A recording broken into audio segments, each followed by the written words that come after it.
Hello student. तो आज हम आपको केमिकल काइनेटिक्स का एक बहुत ही इम्पोर्टेंट जो कई बार एग्जाम में पूछा गया है और इस बार भी आपका बोर्ड एग्जाम में लॉन्ग क्वेश्चन में यानी कि 5 मार्क्स में आने का बहुत ही ज्यादा संभावना है, वो है integrated rate equation for zero order reaction.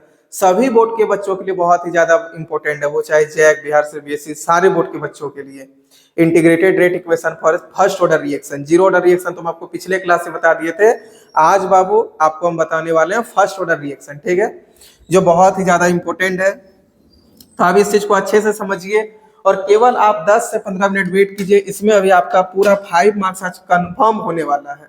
100% आप यहाँ से 5 मार्क्स उठा के ही जाइएगा यदि ये क्वेश्चन एग्जाम में पूछा तो, और यदि हो ही नहीं सकता मतलब इस बार पॉसिबिलिटी बहुत ज्यादा है इसलिए ये क्वेश्चन को आने का। तो देखिए बाबू, एक क्वेश्चन रहेगा कि integrated rate equation for first order reaction. Hindi में इसका लिखा हुआ रहेगा प्रथम कोटि अभिक्रिया का समाकलित दर समीकरण याद करें, ठीक है। प्रथम कोटि अभिक्रिया का समाकलित दर समीकरण, इस ये जो इंटीग्रेटेड रेट इक्वेशन है फर्स्ट ऑर्डर रिएक्शन, इसमें काफी सारे बच्चों को बहुत ज्यादा प्रॉब्लम रहता है ये वो, लेकिन आज कुछ भी प्रॉब्लम नहीं होगा, आज पूरा यहाँ से आपका क्लियर होने वाला है। देखिए बाबू, integrated rate equation for first order reaction. तो देखिए बाबू, सबसे पहले हम लोग समझेंगे कि फर्स्ट ऑर्डर रिएक्शन आखिर है क्या। समझ गए, फर्स्ट ऑर्डर रिएक्शन किसको बोलेंगे, सबसे पहले हम लोग वो देखेंगे। तो फर्स्ट ऑर्डर रिएक्शन वो रिएक्शन है जिसका ऑर्डर का वैल्यू कितना होगा। आप खुद सोचो, फर्स्ट ऑर्डर है तो जिसका ऑर्डर का वैल्यू कितना होगा, 1 होगा, यानी कि the reaction whose value of order is equal to 1 is called first order reaction. Hindi वाले जो बच्चे वो लिखिएगा कि वह अभिक्रिया जिसका कोटि का मान 1 हो उसे फर्स्ट ऑर्डर अभिक्रिया यानी कि प्रथम कोटि की अभिक्रिया कहते हैं। अब चलिए बाबू, हम लोग इंटीग्रेटेड रेट इक्वेशन समझेंगे। तो सबसे पहले हम लोग एक फर्स्ट ऑर्डर रिएक्शन यहाँ पे लिख लेते हैं, लेट ए फर्स्ट ऑर्डर रिएक्शन। हम लोग बाबू यहाँ पे तो फर्स्ट ऑर्डर रिएक्शन मान लेते हैं, ठीक है, let a first order reaction. तो रिएक्शन हम लोग ले लेते हैं। आप जानते हैं रिएक्शन मेनली होता है क्या, रिएक्टेंट टू प्रोडक्ट, है ना, रिएक्टेंट टू प्रोडक्ट। अब आप खुद सोचो बाबू, यार रिएक्टेंट में कोई भी कोएफिशिएंट नहीं, मतलब कितना 1 है, तो चलिए यहाँ पे 1 कर दीजिए। अब यहाँ पे बाबू रेट लॉ एक्सप्रेशन लगाइए, ठीक है। देखिए, according to rate law expression, और रेट लॉ एक्सप्रेशन क्या है बाबू बताइए, क्या कहता है। रेट लॉ एक्सप्रेशन का कहना है कि रेट जो है वो बराबर होगा किसका, के और रिएक्टेंट के कंसंट्रेशन का, है ना, के इंटू कंसंट्रेशन ऑफ रिएक्टेंट, और जो भी इसका कोएफिशिएंट है वो कहाँ चल जाएगा, पावर में चल जाएगा। क्लियर है। तो यहाँ पे पावर 1 है बाबू, यहाँ पे 1 कर दिया, क्या कोई परेशानी है। आप इसको इक्वेशन नंबर 1 मान लीजिए। अब देखिए बाबू, आप जानते हैं कि यदि हम लोग इस प्रोपोर्शनल का साइन को हटाते हैं, आप खुद सोचिए, यदि इस प्रोपोर्शनल का साइन को हटाइएगा तो इक्वल आएगा और एक कांस्टेंट आएगा, ठीक है, मान लो तो वो कांस्टेंट के है।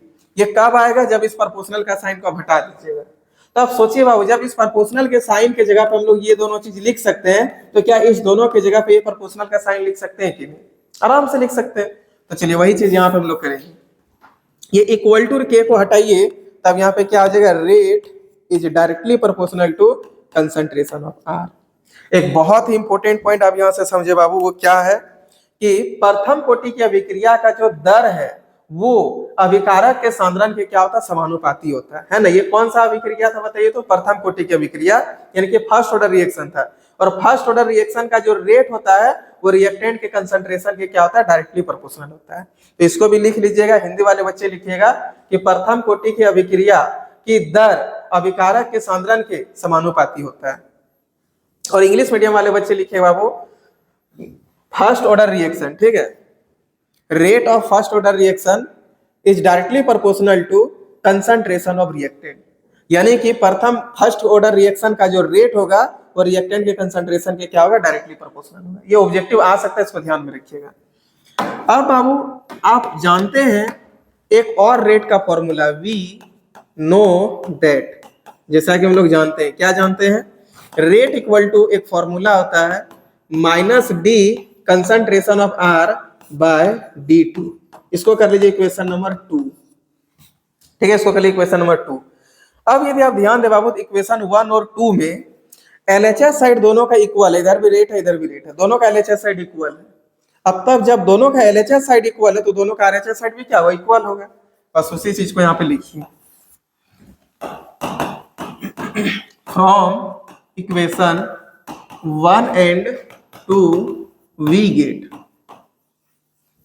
इक्वेशन 1 और 2 से देखिए बाबू हम लोग क्या पा रहे हैं, दोनों का एलएचएस साइड बराबर है। इक्वेशन 1 में भी एलएचएस साइड रेट है, इक्वेशन 2 में भी एलएचएस साइड क्या रेट है, तो दोनों रेट इक्वल हो गया, तो दोनों का आरएचएस साइड भी क्या होगा, इक्वल हो गया। तो क्या हो जाएगा बाबू, k concentration of are equal to, यहाँ पे क्या है, minus D concentration of are by d t. अब आप खुद सोचिए बाबू, यहाँ कुछ नहीं तो क्या है, 1 है। अब आप यहाँ से क्रॉस मल्टीप्लाई कर दीजिए, जैसे ही क्रॉस मल्टीप्लाई कीजिएगा तो यहाँ पे क्या हो जाएगा, सोचिए कि k और dt मल्टीप्लाई हो जाएगा, है ना, k और dt मल्टीप्लाई हो जाएगा, और ये जो r है ये इसके नीचे आ जाएगा, तो minus D concentration of r by, फिर से यहाँ पे क्या आ जाएगा, कंसंट्रेशन ऑफ r, ये लिख दिया। कोई परेशानी यहाँ तक में तो दिक्कत नहीं होना चाहिए।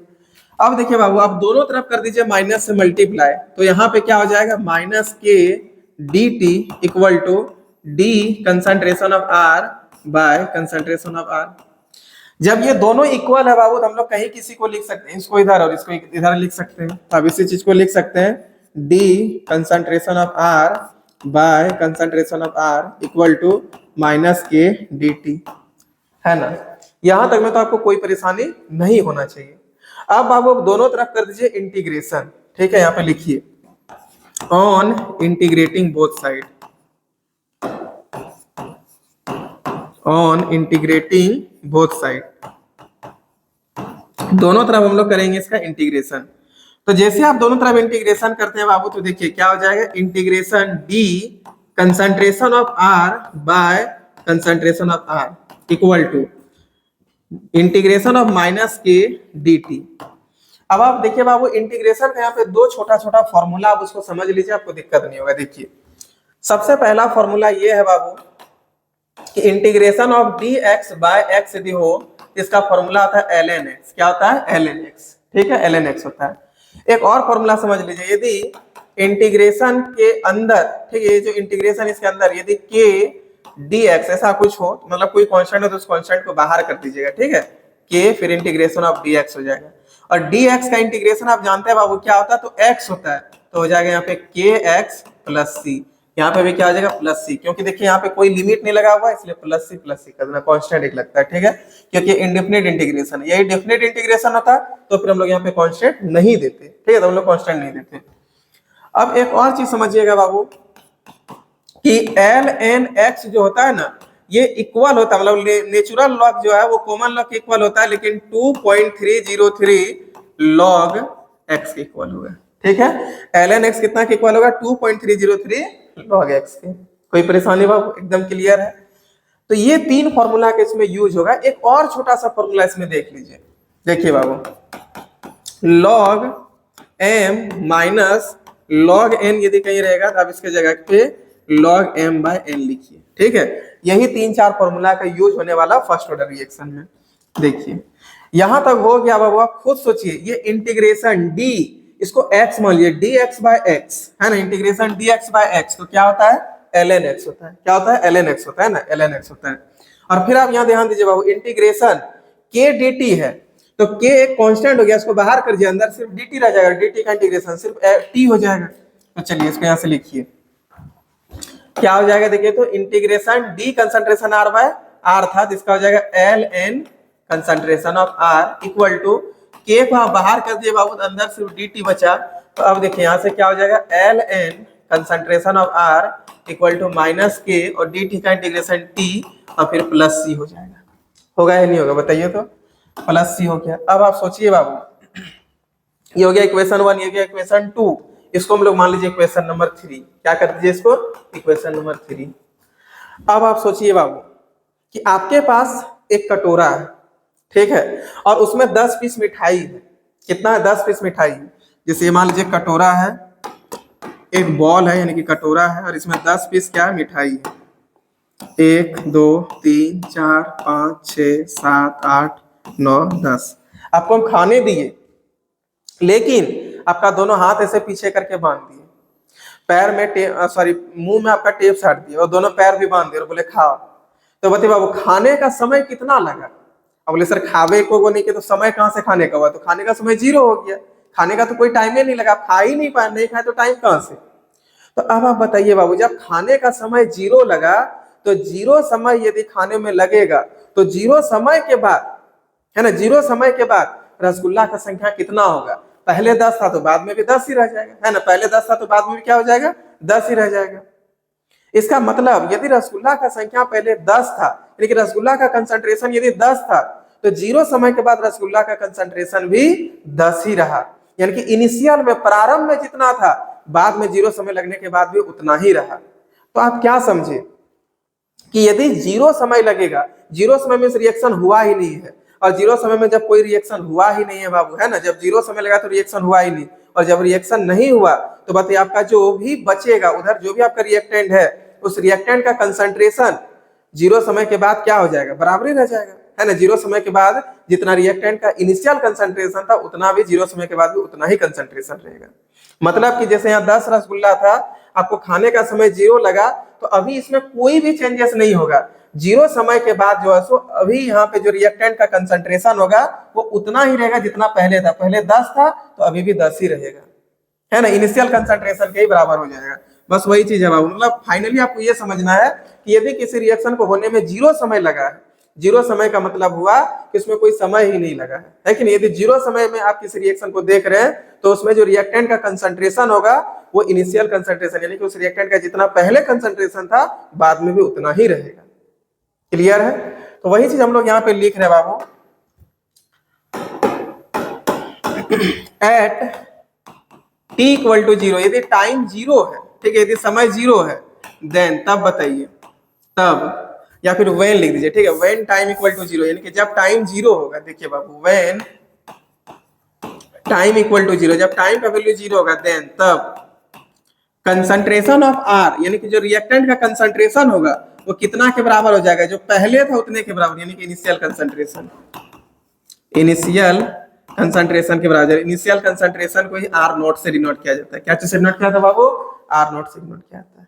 क्लियर है। अब लिखिए from equation 3, from equation 3, equation number 3 क्या है बाबू, देखिए तो l N concentration of are equal to minus के टी प्लस सी। अब आप सोचिए बाबू, यदि आप टी को, है ना, यदि आप टी को 0 कर रहे हैं, देखिए यदि हम लोग टी को 0 करेंगे तब आर क्या हो जाएगा, आर नॉट के इक्वल हो जाएगा, है ना, तब कंसंट्रेशन ऑफ आर जो है वो आर नॉट के इक्वल हो जाएगा। कोई परेशानी, तब जो कंसंट्रेशन आ रहा है वो आर नॉट के इक्वल हो जाएगा।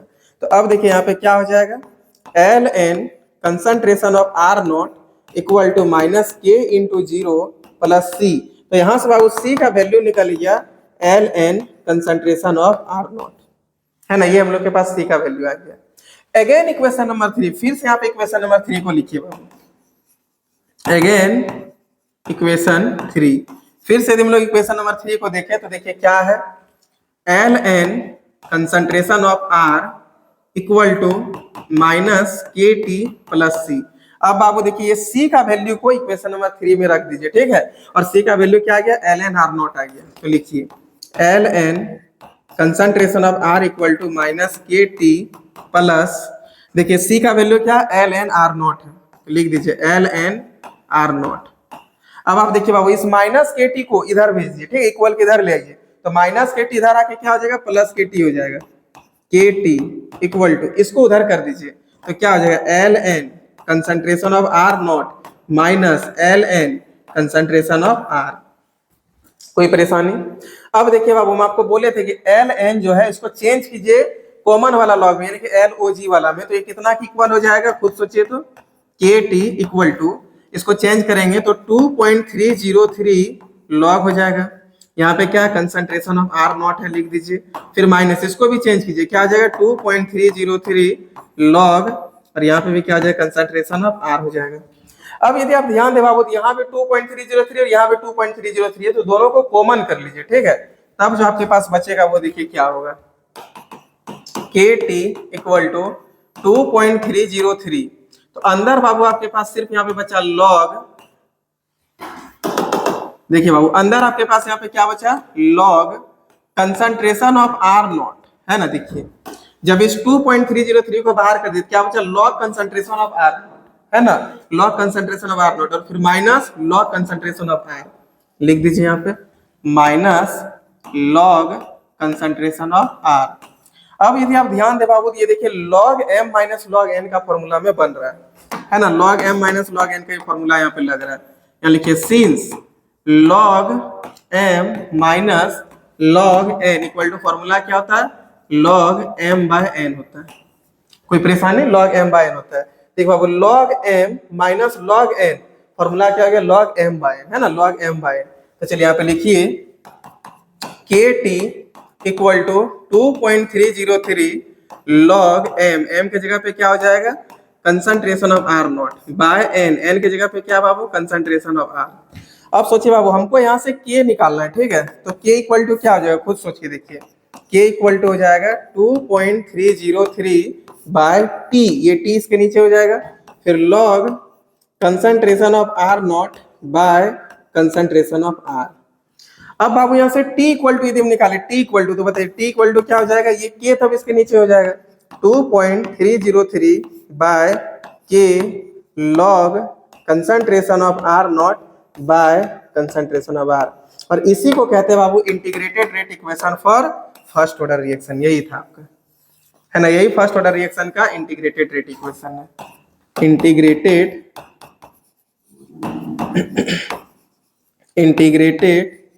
Rate equation for first order reaction, first order reaction,